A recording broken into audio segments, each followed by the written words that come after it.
Chapter 10 of the BFG, Frobscottle and Whizzpoppers. By now, Sophie was beginning to feel not only extremely hungry, but very thirsty as well. Had she been at home, she would have finished her breakfast long ago.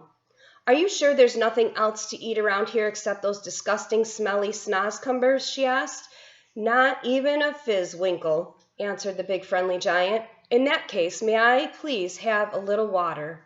she said. "Water?" said the BFG, frowning mightily. "What is water?" "We drink it," Sophie said. "What do you drink?" "Frobscottle," announced the BFG. "All giants is drinking Frobscottle." "Is that as nasty as your snozcumbers?" Sophie asked. "Nasty?" cried the BFG. "Never is it nasty. Frobscottle is sweet and jumbly."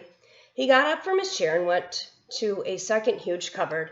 He opened it and took out a glass bottle that must have been 6 feet tall. The liquid inside it was pale green, and the bottle was half full. "Here is Frobscottle," he cried, holding the bottle up proud and high as though it contained some rare wine. "Delumptious, fizzy Frobscottle," he shouted. He gave it a shake, and the green stuff began to fizz like mad. "But look, it's fizzing the wrong way," Sophie cried. And indeed it was. The bubbles, instead of traveling upwards and bursting on the surface, were shooting downwards and bursting on the bottom. A pale green frothy fizz was forming at the bottom of the bottle. "What on earth is you meaning the wrong way?" asked the BFG. "In our fizzy drinks," Sophie said, "the bubbles always go up and burst at the top." "Upwards is the wrong way," cried the BFG.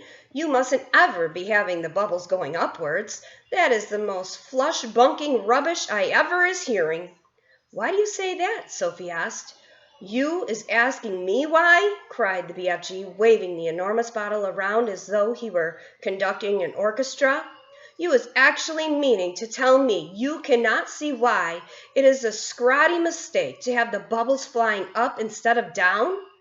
You said it was flush-bunking. Now you say it's scrawty? Which is it?" Sophie asked politely. "Both," cried the BFG. "It is flush-bunking and scrawty mistake to let bubbles go upwards. If you can't see why, you must be as quick as a duck-hound. By Ringo, your head must be full of frog-squinkers and buzz-wanglers. I is frittered it I know how you can think it all." "Why shouldn't the bubbles go upward?" Sophie asked. "I will explain," said the BFG. "But tell me first what name you is calling your Frobscottle by." "One is Coke," Sophie said. "Another is Pepsi. There are lots of them." "And the bubbles is all going up?" "They all go up," Sophie said.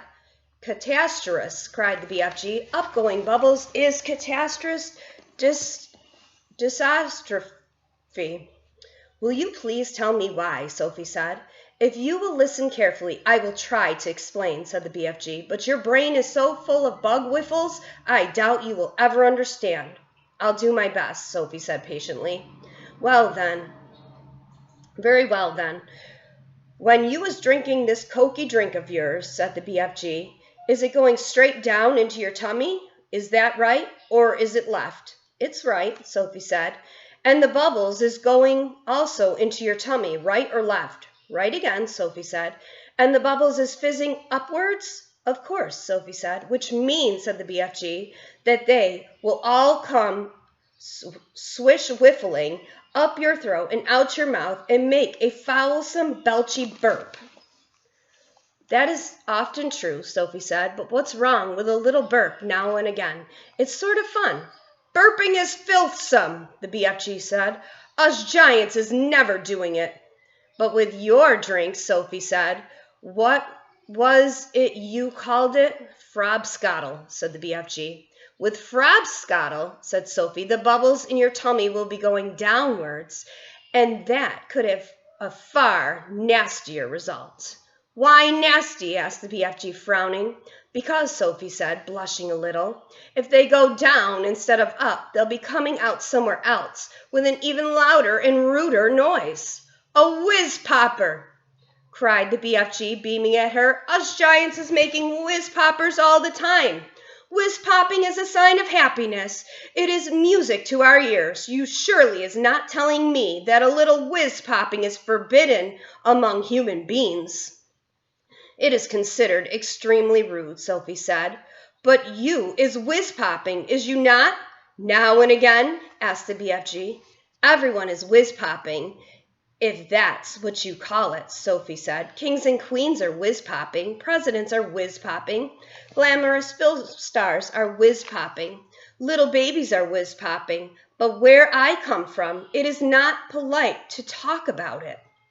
"Redunculous," said the BFG. "If everybody is making whiz-poppers, then why not talk about it?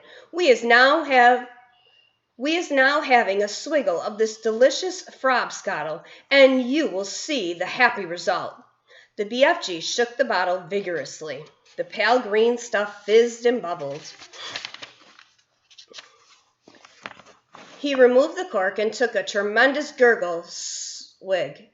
"It's glummy," he cried. "I love it." For a few moments the BFG stood quite still, and a look of absolute ecstasy began to spread over his long, wrinkly face.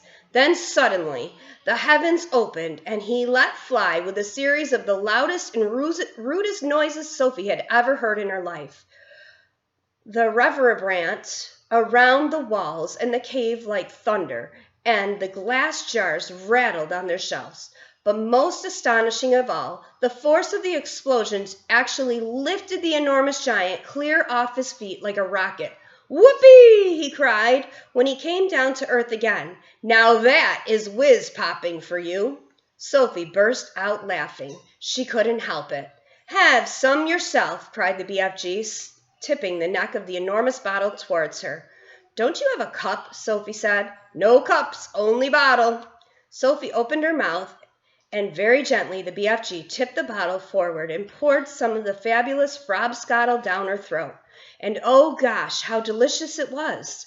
It was sweet and refreshing. It tasted of vanilla and cream, with just the faintest trace of raspberries on the edge of the flavor. And the bubbles were wonderful. Sophie could actually feel them bouncing and bursting all around her tummy. It was an amazing sensation. It felt as though hundreds of tiny people were dancing a jig inside her and tickling her with their toes. It was lovely. "It's lovely," she cried. "Just wait," said the BFG, flapping his ears. Sophie could feel the bubbles traveling lower and lower down her tummy, and then suddenly, inevitably, the explosion came. The trumpet sounded, and she, too, made the walls of the cavern ring with the sound of music and thunder. "Bravo!" shouted the BFG, waving the bottle. "You was very good for a beginner. Let's have some more."